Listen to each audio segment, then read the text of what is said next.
आजचा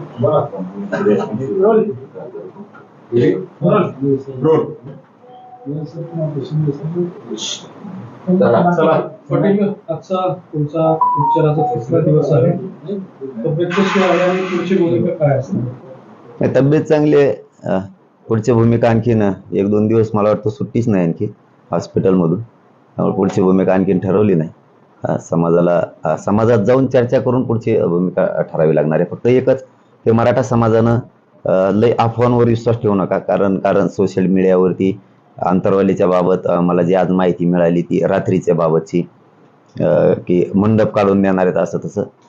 तर तसं सध्या काही नाहीये. कारण DYSP खांबे साहेबांना ती जबाबदारी घेतलेली की आम्ही नेणार नाहीत, काही नाही. कारण पोरं काय एखाद्याने टाकलं तर थोडं खात्री करत जा. तुम्ही लक्ष ठेवा हो या मताचा. आपण जागरूक असलं पाहिजे मराठा समाज, परंतु अफवांवरती विश्वास ठेवू नका. तसं काही होणार नाही. आणि दुसरी गोष्ट की सरकारला सगळ्यांनी मेल करणं खूप गरजेचं आहे. राष्ट्रपती महोदयांना, पंतप्रधान महोदयांना, महाराष्ट्राचे राज्यपाल आणि मुख्यमंत्री की सगळ्या सोयऱ्यांची अंमलबजावणी करा आणि आंतरवालीसह महाराष्ट्रातील मराठा समाजावर चाललेली दडपशाही थांबवा, याबाबत सगळ्यांनी मेल करा. तिसरा विषय पुन्हा सांगतो की आपण पोरांच्या परीक्षा आता म्हणून आपण रास्ता रोको आपले जे आंदोलन आहे ते आपण स्थगित ठेवलेले आहेत सगळे. दुसरं की 3 तारखेचे रास्ता रोको सुद्धा स्थगित ठेवलेले आहेत की विद्यार्थ्यांच्या परीक्षा आता लग्न मोठ्या प्रमाणात त्या दिवशी. आपलेच बांधव कोणीतरी सगळ्या जाती धर्माचे ते असणार आहे, ते लेकरं बाळ खूप ते ओरडा थांबू शकतं. म्हणून त्याचं रूपांतर महाराष्ट्रातल्या ज्या शक्य गावकऱ्यांना आहे, ज्यांना शक्य आहे, कारण सगळ्यांनाच दमवायची गरज नाही, शक्य आहे त्यांनी साखळी उपोषण आणि धरणे, बाकीचं शांत चित्तानं बघायचंय. कोणाच्या बाजूनं काय बोलतोय, आपले विषय मराठ्यांविषयी कोणात काय द्वेष भरलेला आहे याविषयी बारकाईने लक्ष ठेवायचंय. कारण त्यांनाही माहिती मराठी गप बसतेत, ऐकतेत उठाव करते हे त्यांनाही माहिती. आणि त्यांना थोडं भ्रमात आहे ते चालू द्या. कारण काय असतं, डोक्यात एकदा हवा सत्तेविषयी यावरही बारकाईने लक्ष ठेवायचंय. आणि आंदोलन आहे ते शांततेत सगळ्यांनी करायचं.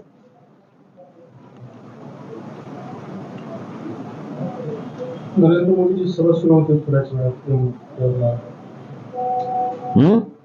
मोदी साहेब महाराष्ट्रात आले, सभा थोड्याच वेळात सुरू होती. चांगली गोष्ट आहे ना. का सांगतील मराठा आरक्षणाबद्दल द्या म्हणून सगळ्या सोयऱ्यांची अंमलबजावणी त्यांना सांगतीलच.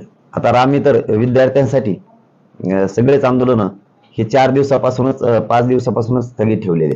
हे विद्यार्थी आहेत, सामाजिक कार्यक्रम आहेत, काही आमची लढाई हटलेली नाही, लढाई सुरू आहे. बघतोय आम्ही सुद्धा कोण कोण किती द्वेषानं भरलेला आहे मराठाविषयी, ते मराठा समाज बघतोय. मराठ्यांची एकजूट काय आहे हे पुन्हा एकदा त्यांना दिसणार आहे. फक्त चाल करा, तुम्हाला मराठ्यांचा पुन्हा मुंग्यासारखा महापूर आलेला दिस पुन्हा. चलो, धन्यवाद.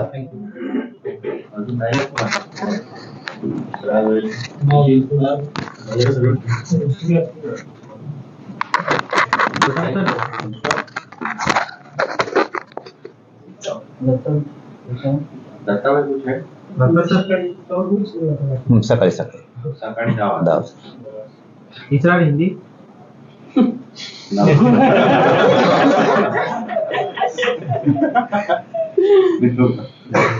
बंद करत